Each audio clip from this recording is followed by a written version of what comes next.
I never imagined I would leave my parents and sister stranded and shivering in the biting 14-degree air of Aspen, Colorado, while I sat sipping Opus 1 wine by my private fireplace.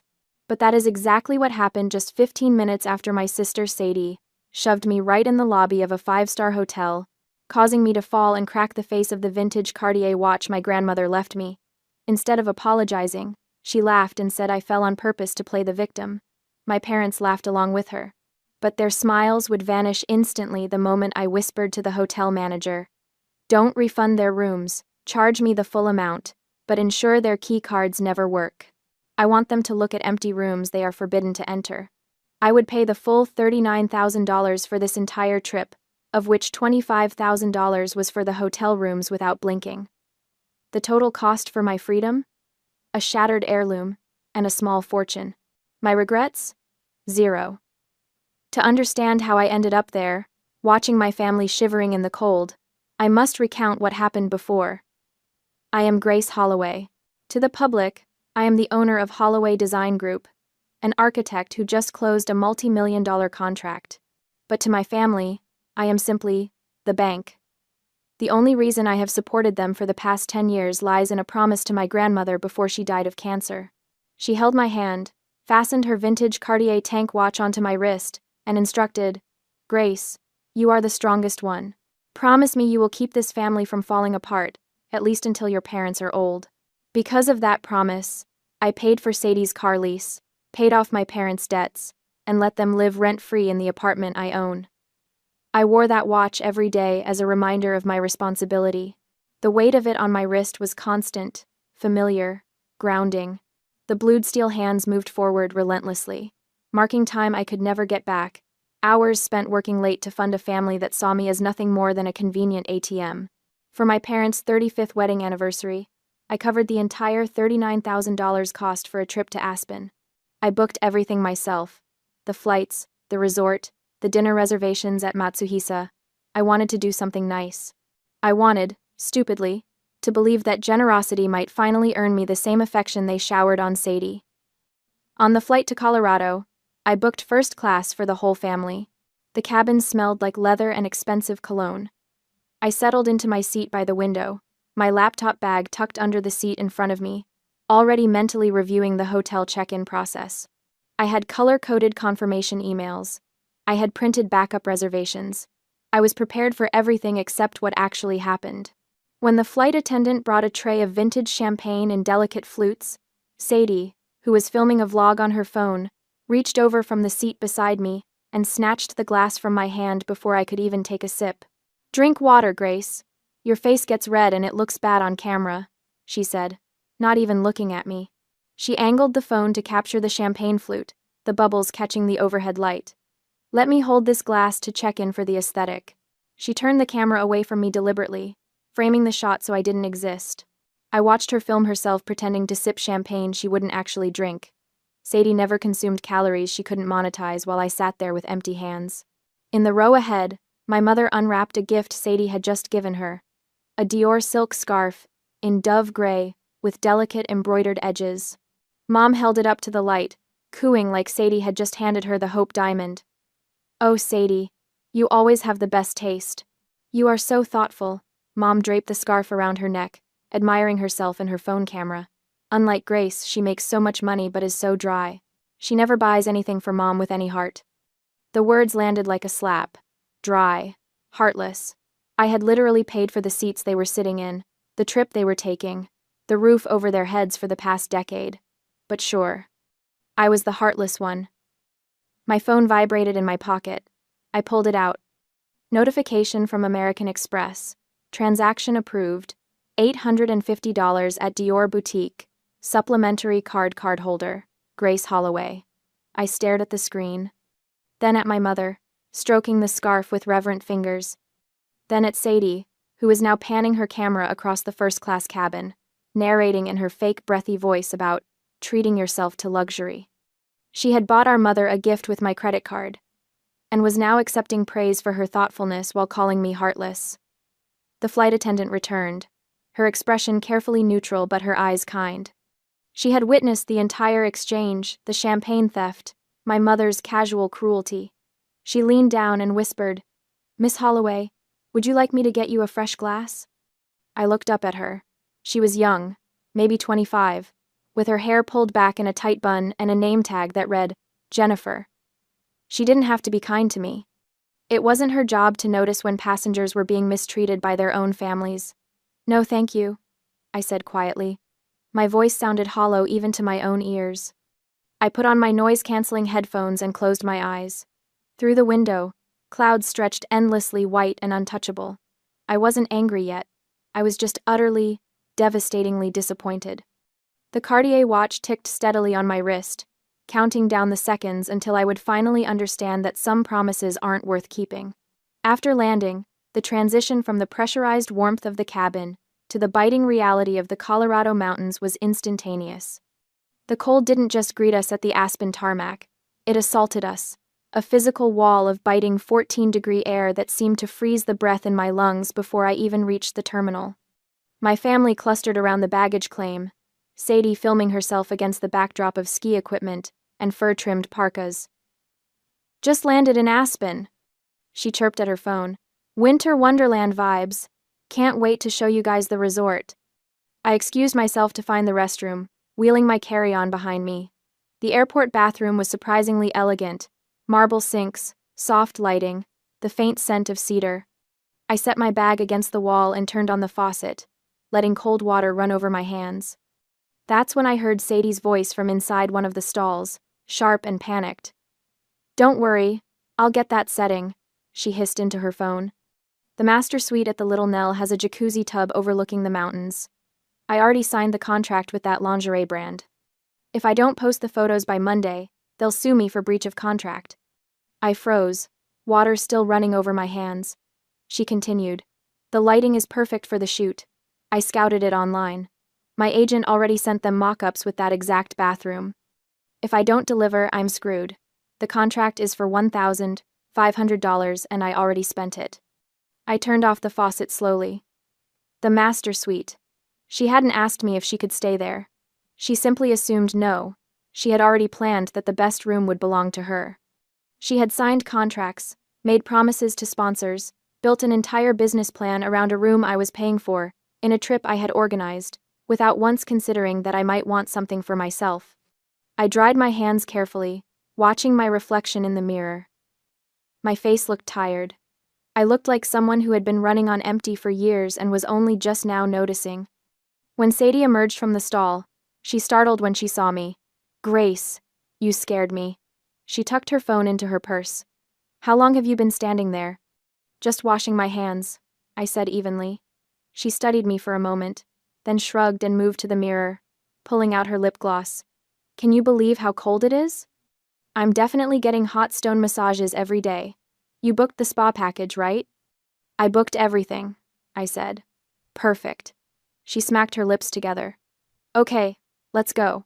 I want to get to the hotel and start shooting before the light changes." We arrived at the Little Nell 30 minutes later in a black SUV I had arranged. The hotel rose against the mountain like something from a dream, all stone and timber and floor-to-ceiling windows that reflected the snow-covered peaks. The lobby was breathtaking. Soaring ceilings, a massive fireplace crackling with real wood, marble columns that gleamed under crystal chandeliers. Mr.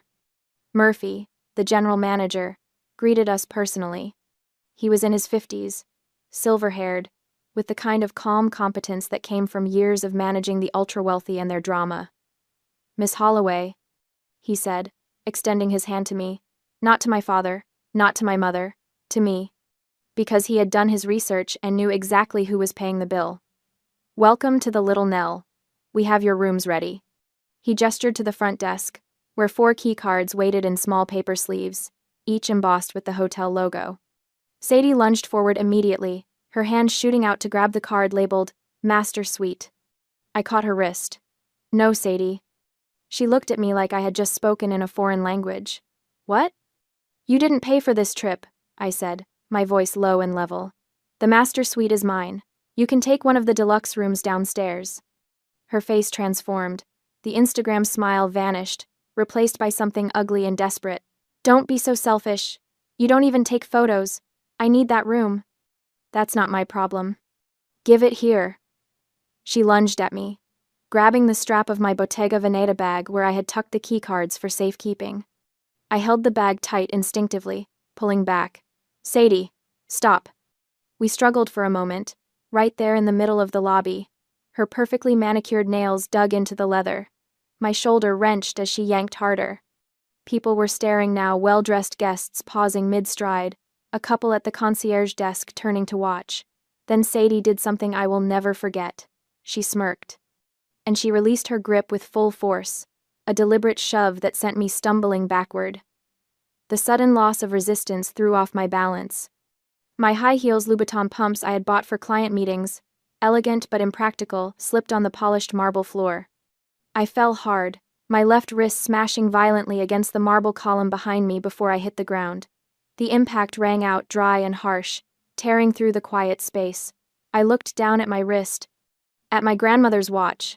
The sapphire crystal, once transparent and proud, had turned into a chaotic spiderweb of white cracks. At the point of impact, the glass had shattered completely, exposing the Roman numeral dial beneath, now scratched by sharp debris.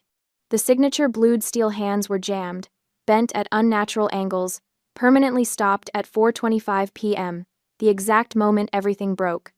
Glittering shards of glass dust fell onto the cold marble floor, beautiful but cruel. For a moment, I couldn't breathe. I couldn't hear anything except the ringing in my ears and the thundering of my own heartbeat. The watch face was destroyed. The promise was destroyed. I looked up at Sadie. She wasn't scared. She wasn't apologetic. She rolled her eyes dramatically, already playing to her invisible audience. "Oh my, you are so clumsy." She laughed, loud and performative. "I didn't even touch you. You threw yourself on the floor to play the victim. Stop acting like a martyr and give me the key." My mother's voice cut through the lobby. "Grace, get up. Don't embarrass the family." She glanced around at the watching guests, her face tight with mortification, not at Sadie's behavior, but at mine for making a scene. "It's just an old watch. Buy a new one." Just an old watch. My grandmother's last gift to me, the symbol of a promise I had killed myself to keep. The weight I had carried on my wrist for 10 years. Just an old watch. Something inside me cracked wider than the crystal face. Mr. Murphy moved before I could even process what was happening. He appeared at my side with 2 large security guards, their presence sudden and commanding. They didn't speak to my family. They didn't ask Sadie what happened. They focused entirely on me. "Miss Holloway," Mr. Murphy said quietly, extending his hand to help me up. His grip was steady, professional. "Are you injured?" I let him pull me to my feet. My wrist throbbed where it had hit the column, but nothing felt broken. Just bruised. Just shattered. "I'm fine," I said, automatically. "Our high-definition cameras in the lobby recorded the entire altercation, Mr. Murphy continued, his voice low enough that only I could hear. He gestured subtly to the discrete cameras mounted in the corners of the ceiling. "I have directed security to store the footage in our legal safe. If your lawyer needs it for assault charges, it is ready." The words camera and lawyer hung in the air like a grenade. I watched the blood drain from Sadie's face. Her mouth opened, then closed. For once in her life, she had nothing to say. But she didn't apologize. She just stood there, betting on my passivity. Betting that I would do what I always did, smooth things over, pay for the damage, pretend nothing happened. She was counting on me to be the bank, reliable and stupid, and endlessly forgiving. I looked down at the broken watch. Tiny shards of crystal still clung to the bezel, catching the light from the chandelier above. The hands were frozen at 4:25 p.m., the moment the promise shattered. My grandmother had asked me to keep the family together. But she had never met this version of them, the version that laughed while I bled, that took and took and took until there was nothing left of me but an open wallet and a broken watch. The promise had shattered along with the glass face. "Thank you, Mr. Murphy," I said. My voice sounded different, colder, clearer. "Keep that tape safe. Don't release it just yet. My lawyer will be in touch." Sadie's eyes went wide. "Grace, come on. Don't be dramatic." "Step back, please," one of the security guards said to her, not aggressively but firmly, a wall of professional politeness that still made it clear she needed to stop talking. My father finally spoke up, his voice booming across the lobby. "Grace, this is ridiculous. Your sister didn't mean anything by it. You're blowing this out of proportion." I turned to look at him. Really look at him. Aiden Holloway still had the posture of a man who expected the world to bend to his will. He had declared bankruptcy twice in his life, had failed at 3 different business ventures, and was currently living rent-free in an apartment I owned. But he still spoke with the authority of someone who had never faced real consequences. Blowing it out of proportion. I repeated slowly. She destroyed an irreplaceable family heirloom and laughed about it. But I'm the one being dramatic. It was an accident, my mother chimed in. Sarah Holloway clutched her new Dior scarf, the one I had unknowingly paid for, like it might protect her from the tension crackling through the lobby. Sadie would never hurt you on purpose. I almost laughed. Would never hurt me on purpose. As if the past 10 years hadn't been a masterclass in casual cruelty. As if every snide comment, every exploitation of my money, every moment of being treated like an ATM with legs hadn't been a deliberate choice. "Mr. Murphy," I said, turning my back on my family, "I'd like to speak with you privately at the front desk." "Of course, Miss Holloway." I walked away from them, my heels clicking on the marble floor. Each step felt lighter than the last, like I was shedding weight I hadn't realized I was carrying. Behind me, I heard Sadie hiss something to our parents, but I didn't turn around. Mr. Murphy led me to the far end of the front desk, away from the other guests. The young woman working the computer discreetly stepped away to give us privacy. "I apologize for the disturbance," he said quietly. "You have nothing to apologize for." I set my bag on the counter and pulled out my phone. "I need to ask you something, and I need you to be honest with me." "Of course." "If I wanted to ensure that those 3 people never set foot in the rooms they're supposed to be staying in, could you make that happen?" Mr. Murphy didn't even blink.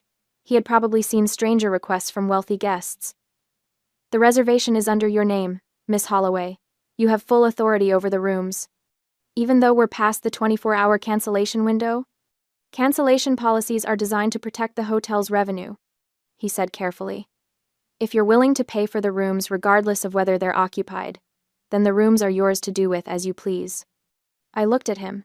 Really looked at him. He understood exactly what I was asking. And he was telling me, in the careful language of high-end hospitality, that he would help me. "How much would it cost?" I asked. "To pay for all 4 rooms but only actually use one of them?" He typed something into the computer, his fingers moving quickly over the keys. "The 2 additional rooms total, approximately $14,000 for the 3-night stay. Combined with your master suite and the incidental charges, the full amount would be approximately $25,000. $14,000 to leave my family in the cold." I thought about my grandmother, holding my hand in her hospital bed. I thought about the promise I had made. I thought about the watch, now broken beyond repair. Then I thought about Sadie laughing as I fell. About my mother calling me heartless while wearing an $850 scarf I had paid for. About my father telling me I was being dramatic while he lived rent-free in my apartment. I pulled out my American Express black card and set it on the counter. "Charge the full amount," I said. "But I only want 1 key card to work. Mine." Mr. Murphy picked up the card, his expression unchanged. "Understood, Miss Holloway. Will there be anything else?" "Yes," I said. "I'd like you to deactivate the other 2 key cards immediately. And if they ask why they're not working, tell them to speak with me directly." The corners of his mouth twitched. Not quite a smile, but close. "It would be my pleasure." I separated from my family completely, staying at the front desk with Mr. Murphy while they hovered near the luggage pile about 20 feet away. They could see me talking, could see me handing over my credit card, but they couldn't hear what I was saying. My mother kept glancing over, her face pinched with curiosity and irritation. Sadie had her arms crossed, tapping her foot impatiently. My father checked his watch every 30 seconds like a man used to other people hurrying for him. "Mr. Murphy swiped my card with practiced efficiency. "Regarding the remaining 2 rooms, Miss Holloway," he said, his voice low and professional, "I must inform you that the 24-hour cancellation policy means no refunds if you choose to cancel at this time." I looked him straight in the eye. This was the moment. The point of no return. "Mr. Murphy, you misunderstand. I don't want a refund." I watched his expression carefully. He didn't flinch, didn't show surprise. He simply waited for me to continue. Please charge the full $25,000 to my American Express Black Card. I am happy to pay that amount. He remained perfectly calm, absorbing the information that I would pay for 2 rooms no one would sleep in. Perhaps he had worked here long enough to understand how the wealthy use money not just to buy things, but to buy outcomes. Control, distance, freedom. I am paying for privacy, I continued, keeping my voice steady and clear. I want those 2 rooms to remain empty. Please deactivate their room key cards immediately. Do not let anyone, especially those 3 over there, enter them. I am paying $14,000 just to know those rooms are empty and they are locked out. Do you understand? Mr. Murphy paused for exactly 3 seconds. Then he nodded with professional respect, the kind reserved for clients who knew exactly what they wanted and had the means to make it happen. Understood, Miss Holloway. The rooms are paid for and sealed. No one will enter. He processed the transaction with smooth efficiency. I watched the numbers flash on the screen. $25,000. Charged, approved, done. He handed me back my card along with a single key card in a paper sleeve. Your master suite is on the 5th floor, room 512. The elevator is to your left. Is there anything else I can assist you with? Actually, yes. I tucked the key card into my bag. When they try to use their key cards and realize they don't work, I imagine they'll come back here demanding answers. What will you tell them? His expression didn't change. I will inform them that there was an issue with their reservation, and direct them to speak with you, as you are the primary account holder. Perfect. I turned and walked toward the elevator where my family was already waiting with their luggage.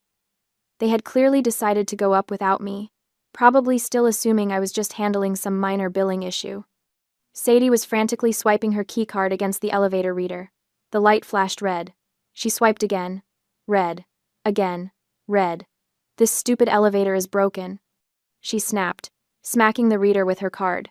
My mother tried her card. Red light. My father tried his. Red light. I walked over calmly, my heels clicking on the marble. They all turned to look at me. The elevator's not broken, Sadie said irritably. Our cards aren't working. Must be defective. Go tell them to make new ones. I pulled out my key card, swiped it against the reader. Beep, green light. The elevator doors slid open with a soft chime. I stepped inside alone and turned to face them. They stood there in the lobby, surrounded by their luggage, confusion starting to shift into suspicion on their faces. It's not broken, I said calmly. I just deactivated everyone's keys. The doors began to close. For a moment, they just stared at me through the shrinking gap in the elevator doors. Then reality hit. My father's face turned purple. He lunged forward, trying to wedge his hand between the closing doors, but he was too slow. The elevator sealed shut with a definitive click. I pressed the button for the 5th floor and watched the numbers climb. 1, 2, 3. My heart was pounding, but not with fear, with something else. Something that felt dangerously close to exhilaration. The elevator dinged. 5th floor. I stepped out into a quiet hallway, plush carpet muffling my footsteps. Room 512 was at the end of the corridor. I unlocked the door and stepped inside. The master suite was spectacular. Floor-to-ceiling windows overlooking the snow-covered mountains, a king bed with crisp white linens, a sitting area with a fireplace already crackling. And yes, a jacuzzi tub in the bathroom, with a view that probably cost more per night than most people's rent. I set my bag down and walked to the window. Outside, snow fell in soft, lazy flakes. Skiers dotted the slopes in the distance, tiny figures carving through powder. My phone started ringing immediately. I pulled it out. 17 missed calls, texts flooding in. Mom, where are you? Dad, this is unacceptable. Come down here right now. Sadie, are you stupid kidding me, Grace? This isn't funny. Sadie, I have a contract, I need that room. Mom, your father is talking to the manager. You can't do this to us. I muted the notifications and opened my banking app instead. American Express had a feature that let me manage supplementary cards. I pulled up the account. 2 supplementary cards were listed. Aiden Holloway, Sarah Holloway, Sadie Holloway. I selected all 3. Clicked, deactivate card. A warning popped up. Are you sure? This action will immediately cancel all purchasing power for these cardholders. I clicked, confirm. Transaction processed. Cards deactivated. My phone immediately started ringing again. I ignored it and called my lawyer instead. Richard answered on the second ring. Grace? Aren't you supposed to be on vacation? I need you to file a notice of termination of tenancy for the Chicago apartment. First thing Monday morning. Silence on the other end. Then, the apartment your parents are living in? Yes. 30-day notice. Exactly as the lease allows. I want it in writing, certified mail, the whole thing. May I ask what happened? My sister destroyed my grandmother's watch and laughed about it. My parents took her side. I'm done, Richard. File the paperwork. Consider it done. Anything else? Yes. Can you put the apartment on the market? I want it listed as soon as they're out. I'll have it listed within the hour of their departure. Grace, are you sure about this? I looked around the master suite, at the fireplace, at the view, at the bottle of Opus One the hotel had left as a welcome gift. I've never been more sure of anything in my life. Understood. I'll handle it. I hung up and poured myself a glass of wine. The Opus One was smooth and rich, tasting like it cost exactly what it did. I sat down in the leather chair by the fireplace and finally let myself breathe. My phone buzzed. A call this time, not a text. Sadie. I answered and put it on speaker. Grace. Her voice was shrill, panicked. What on earth is going on? Our cards aren't working. I know, I said calmly, taking another sip of wine. I deactivated them about 10 minutes ago. You can't do that. Actually, I can. They're supplementary cards on my account. I can activate or deactivate them whenever I want. But I need... She was sputtering now, her influencer polish completely gone. I have expenses. I have bills. Then I suggest you pay them with your own money. I don't have money. You know that. That sounds like a personal problem, Sadie. My mother's voice came through the phone, shrill and desperate. Grace Elizabeth Holloway, you stop this right now. Your father and I need those cards. How are we supposed to eat? The same way everyone else does, with money you earned. We're your parents, my father roared. You owe us. I laughed. Actually laughed. I don't owe you anything. I've paid your rent for 10 years. I've cleared your debts twice. I've funded your lifestyle while you criticized me for being dry and heartless. But I'm done now. You can't just kick us out. Sadie screamed. Where are we supposed to go? I don't know, I said pleasantly. And by the way, I just got off the phone with my lawyer. We're filing a notice of termination of tenancy Monday morning. The apartment is being listed for sale. You have exactly 30 days to move out. The silence on the other end was deafening. Then my mother started crying. Grace, please, you can't do this to us. We're family. Family doesn't destroy irreplaceable heirlooms and laugh about it.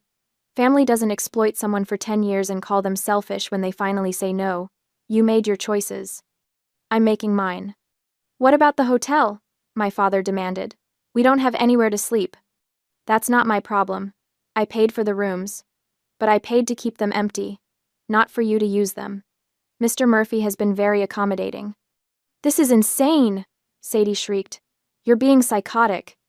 No, I'm being rational for the first time in a decade. Oh, and Sadie? That lingerie sponsorship you were planning to shoot in this suite? You might want to call your agent and explain that you won't be able to deliver on that contract. I hear breach of contract lawsuits can be expensive. I heard her gasp. She'd forgotten I overheard her in the airport bathroom. How did you... I advise you all to start saving money for a moving truck, I continued, my voice ice-cold and perfectly calm, instead of riding the ski lift.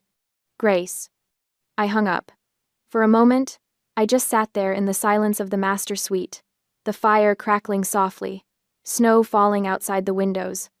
Then I stood up, walked to the bathroom, and started running a bath in that ridiculously expensive jacuzzi tub.